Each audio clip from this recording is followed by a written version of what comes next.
today to ODM party, because where I was, UDA, we are really suffering there, because our president is always saying, nimetenga, nimetenga, nimetenga. So we as the youth, as the border riders, we've decided to come back to ODM party. And we're very happy that we are going to strengthen party of ODM. Youth are going to register. We want to come back with all people who are back for UDA to be back to ODM. You know, the UDA has no any light in front of us. All the promises. Now it is wrangles all through with judges all over. You find the judiciary being tampered with.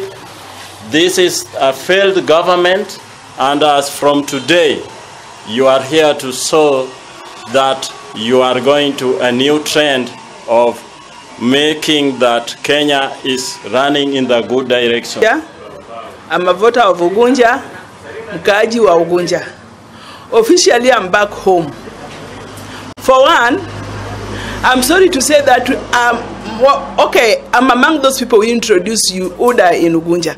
I think everybody's aware. The start of UDA was us. But I've been in that home, that house. Actually, it's a terrible house for me. Those who are in UDA, just as our sisters said, they are suffering silently. Nobody knows.